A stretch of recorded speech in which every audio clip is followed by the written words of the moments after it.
भूपेन की जमीन बंजर पड़ी हुई थी। 3 साल से कोई फसल नहीं उग रही थी और भूपेन का परिवार भूखे रहते रहते मरने की कगार पर आ गया था। अब क्या होगा सरला? बाप दादा की जमीन है, बरसों से इसी जमीन पर खेती बाड़ी करके पेट पाल रहे हैं। इस जमीन को बेच भी तो नहीं सकते। खरीदेगा भी कौन? ऐसी बंजर जमीन खरीद कर कोई करेगा भी क्या? अब कोई उपाय नहीं है, हमें मरना ही होगा, भूखे पेट मरना होगा। सरला और भूपेन रोते रहे। जिस जमीन ने भूपेन के बाप दादा को पाला है, आज वही जमीन भूपेन की मृत्यु का कारण बनने वाली है। भूपेन और सरला की 3 छोटी बेटियां बहुत समझदार और अक्लमंद हैं। भूपेन की बड़ी बेटी सीता, वो अपनी दोनों बहनों से कहती है, बापू और माँ बहुत परेशान हैं, हमें खाना नहीं मिल रहा है। तो फिर अब क्या होगा दीदी? हमें खाना कौन देगा? मुझे नहीं पता है बहन, लेकिन मुझे लग रहा है कि एक बड़ी मुसीबत आने वाली है, हमें तैयार रहना होगा। मैंने 1 साल से एक भी अंडा नहीं खाया है, मुझे अंडा बहुत पसंद है। यहाँ सूखे चावल नहीं मिल रहे हैं और तुझे अंडे की पड़ी है। सीता समझ गई थी कि कुछ बुरा होने वाला है। भूपेन इन 3 सालों में बहुत सारे लोगों से बहुत सारा पैसा उधार ले चुका था। वो लोग अब भूपेन को धमकाने लगे थे। 2-3 दिन पहले एक सेठ ने भूपेन से कहा था, ए भूपेन, मेरा पैसा कब लौटाएगा रे? लौटा दूंगा मालिक, बस थोड़ा सा समय दे दीजिए। समय तो 3 सालों से दे रहा हूँ, और कितना समय चाहिए तुझे? है मालिक, क्या करूं मैं, मेरे पास पैसे नहीं है, खेत में कुछ उग नहीं रहा है। तो मैं क्या करूं? अगले 3 दिनों में पैसा नहीं मिला तो मैं तेरी बेटियों को उठा कर ले जाऊंगा। भूपेन डर गया और आज 3 दिन पूरे हुए। सीता, गीता और नीता रात को सो गईं, लेकिन भूपेन और सरला को नींद नहीं आई। देर रात को सेठ अपने लोगों को लेकर भूपेन के घर के बाहर आ गया। भूपेन, बाहर निकल, आज तो एक फैसला होकर ही रहेगा। भूपेन सरला के साथ बाहर आया और सेठ का पैर पकड़ लिया।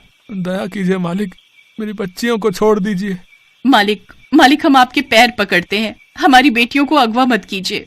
तो फिर बेटियों के बदले मुझे तुम दोनों की जान लेनी होगी और इस घर पे कब्जा भी करना होगा। भूपेन और सरला को पता था कि ऐसा ही कुछ होने वाला है। वो दोनों जान देने के लिए तैयार हो गए। अपनी बेटियों को बचाने के लिए उन दोनों ने जान दे दी। सेठ ने दोनों को मार डाला।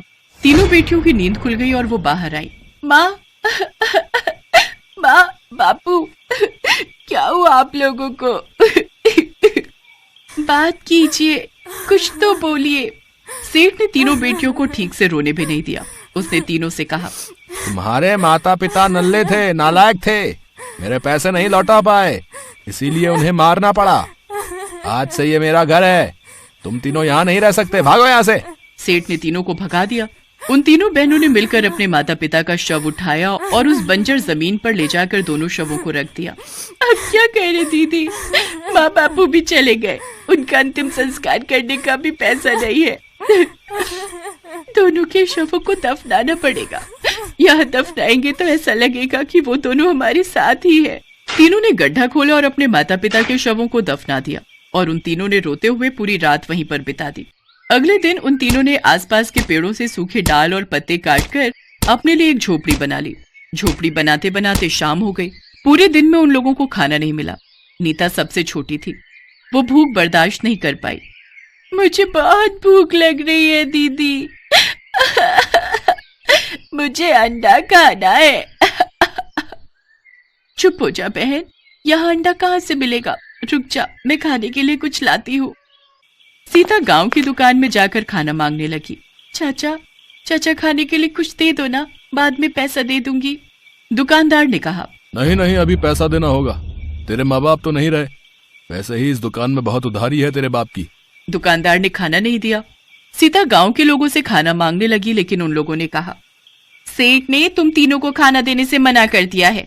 अब हम सेठ की बात को तो ठुकरा नहीं सकते हैं ना, हमें मरना नहीं है तेरे माँ बाप की तरह, भाग जा यहाँ से। सीता खाली हाथ झोपड़ी में लौट आई। दीदी, कुछ भी नहीं मिला। नहीं बहन, आज भी भूखे पेट सोना होगा। वो तीनों झोपड़ी में सो गए। रात को बारिश शुरू हो गई और मिट्टी गीली हो गई। सुबह तक बारिश रुक भी गई।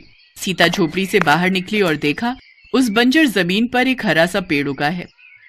अरे गीता, नीता, जल्दी बाहर आओ, इस जमीन पर कुछ उगा है, बाहर आओ। ये सुनकर गीता और नीता बाहर आई और उन लोगों ने देखा उस पेड़ पर एक सफेद सा कुछ है। पास जाने के बाद उन लोगों को पता चला कि वो अंडा है। एक नहीं, उस पेड़ पर 3 अंडे उगे हैं। अरे वाह, अंडा अंडा खाऊंगी मैं। तीनों के पास तब ज्यादा सोचने की शक्ति नहीं थी। तीनों ने अंडा उठाया और खा लिया। अगले दिन तीनों ने देखा उस खेत में एक नहीं 10-10 पेड़ हैं और सभी पेड़ों पर 3-3 अंडे उगे हुए हैं। दीदी, इतने सारे अंडों के पेड़ कहाँ से आ रहे हैं और उसमें अंडा क्यों उग रहा है? पता नहीं गीता, लेकिन मुझे लगता है कि ये हमारे माँ बापू की देन है। जमीन के नीचे वो दोनों सोए हुए हैं और उनकी हड्डियों में कैल्शियम और फास्फोरस है। अंडों में भी यही दोनों चीज होती हैं। तो इसका मतलब माँ बापू मरने के बाद भी हमारी रक्षा कर रहे हैं, खाना देकर हमें जिंदा रख रहे हैं। इस तरह से हर दिन अंडों के पेड़ बढ़ते ही गए और पूरी जमीन पर पेड़ ही पेड़ हो गए। सभी पेड़ों में अंडे उगने लगे और उन अंडों को बेचकर तीनों बेटियों के पास बहुत पैसे आ गए। उन तीनों ने सेठ को पैसा देकर अपना पुराना घर छुड़वा लिया और वहां एक अच्छा घर बनवा लिया। लेकिन सेठ को ये बात अच्छी नहीं लगी। इन लोगों के पास इतना पैसा कहाँ से आ रहा है? सेठ, सुना है ये लोग अंडे की खेती करते हैं। अंडे की खेती? मुझे देखना पड़ेगा। सेठ चुपके से रात को उस खेत में गया और देखा कि ढेर सारे पेड़ों पर अंडे उगे हुए हैं। सेठ लालच में आ गया और एक पेड़ से एक अंडा उठा लिया और यही उसकी जिंदगी की सबसे बड़ी गलती थी। सारे पेड़ों ने मिलकर उन्हें जकड़ लिया। अरे अरे अरे अरे अरे अरे ये क्या अरे अरे बचाओ, अरे बचाओ, अरे अरे अंडे का पेड़ खा गया रे भैया।